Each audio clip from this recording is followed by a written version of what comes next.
Hello, everybody. There's a section this week that's labeled Voluntary Not Graded, and I do this for a couple of reasons. First of all, this is an accelerated summer class, and I don't want to dump too much on you so that there's too much to handle.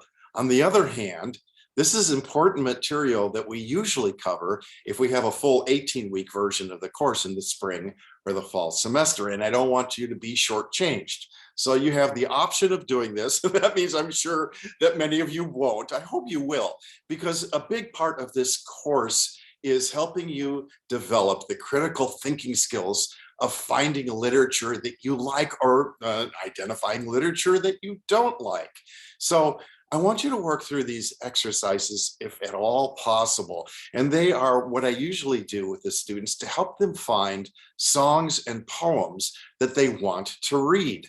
You know, in a traditional class like this, the teacher would give everybody the same poem and say, read it. And this is where students really end up disliking poetry because the teacher likes a poem and they can't make sense of it. They don't like it. It doesn't speak to them.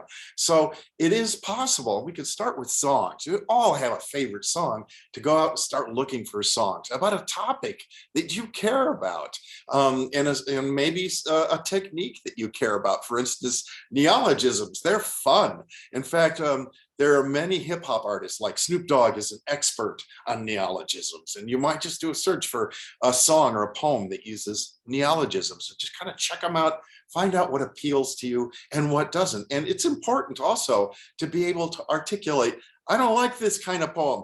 90% of the poems out there, they don't speak to me, but this one does. And you might find a poem about a topic that really speaks to you. Maybe you're into fishing.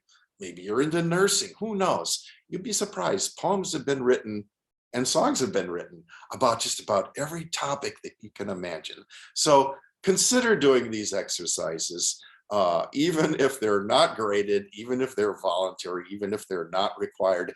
I'm not going to grade you down if you don't do them, but I have to admit that if I get to the end of the semester and I have a student who's on the, on that borderline between a B+ and an A-, and I see that that student did all these exercises, that might sway me just a little bit. Have fun with these. You'd be surprised at how interesting they could be.